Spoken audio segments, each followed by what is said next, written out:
ఇప్పుడు వర్షాకాలం కదండి, జలుబుల సీజను. దానికి మంచి సొంటి వాము చారు చూడండి. వాము హాఫ్ టీ స్పూను, జీలకర్ర హాఫ్ టీ స్పూను, మిరియాలు హాఫ్ టీ స్పూను, సొంటి చితక కొట్టుకోవాలి. ఇవి ధనియాలు ఫుల్ స్పూన్ మాట. ఇవన్నీ వేసి డ్రై రోస్ట్ చేసుకోవాలి.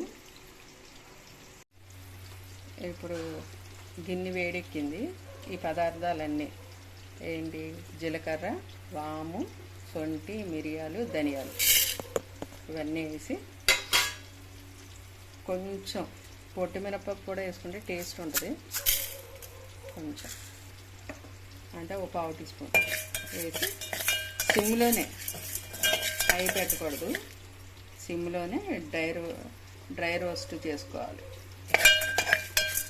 మంచి కమ్మటి వాసన వస్తుంది. వచ్చే వరకు వేయించుకొని తీసి పక్కన పెట్టుకొని ఇవి చల్లారాక మిక్సీ పట్టుకోవాలి. ఈలోపు చింతపండుని నీళ్ళల్లోనూ నానేసి ఉంచుకోవాలి. ఈలోపు చింతపండుని ఇలా నానేసి ఉంచుకున్నాం అనుకోండి, నానుతుంది. దాన్ని ఒకసారి చేతితో విసుక్కుంటే రసం బయటకు వచ్చేస్తుంది. చూడండి, ఇలాగా ఎర్రగా ఏగాయి, మంచి స్మెల్ కూడా వస్తుంది. ఇప్పుడు దీన్ని ఆపి చల్లార్చుకోవాలి. ఇప్పుడు చింతపండుని నానింది కదా, ఒకసారి చేతికి ఇలా అనుకున్నాం అనుకోండి, ఇలా రసం వచ్చేస్తుంది. అంటే ఇలా చేయడం వల్ల ఏంటంటే మనకి పులుపు అది కొంచెం చింతపండు వేసుకున్నా పులుపు బాగా వస్తుంది. ఇట్లా అన్నమాట. ఇలా చింతపండుని పిసికాం కదా, దానిలోకి ఒక హాఫ్ టీ స్పూను అన్న చిన్న స్పూను కారం, ఎందుకంటే మిరియాలు వేస్తున్నాం కదా, పసుపు, ఉప్పు,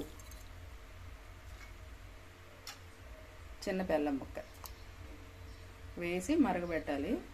ఈలోపు ఇందా వేయించుకున్న పౌడర్ కూడా మిక్సీ పెట్టేసి కొంచెం ఇందులో వేసి కొంచెం తాలింపు కుంచుకోవాలి. ఉల్లిపాయలు కూడా వేసుకోవాలి, కమ్మగా ఉంటుంది. కొత్తిమీర కాళ్ళు కూడా, ఈ రసం అంతా దిగుతుంది. కాళ్ళు కూరలో వేయలో ముదిరిపోయి ఉంటాయి కదా, ఇవి చారుకు వాడేసుకోవచ్చు. ఇందాక వేయించుకున్నవన్నీ మిక్సీలో వేసి పౌడర్ చేసుకోవాలి. ఇలా చారు పొడి రెడీ అయింది.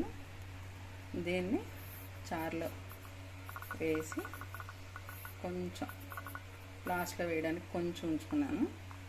లాస్ట్లో వేస్తే సువాసన వేరన్నమాట. ఇప్పుడు ఇది బాగా కళకళ మరగనివ్వాలి.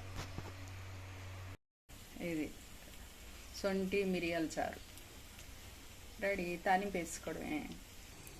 ఇక కమ్మగా తాలింపు పప్పులు, ఇందులో అలా కారం వేసాం కదా, అందుకని మేము కొంచెం కారం తక్కువ తింటాం, అందుకని ఎండుమిర్చి చేస్తలేదు. కాకపోతే ఎండుమిర్చి వేసుకుంటే ఆ స్మెల్ బాగుంటుంది. తాలింపు కమ్మగా వేగింది కదా, దానిలో ఇందాక ఉంచుకున్న పౌడర్ ఉంచండి, అది వేసేయండి. వేస్తే మంచి సువాసన వస్తుంది.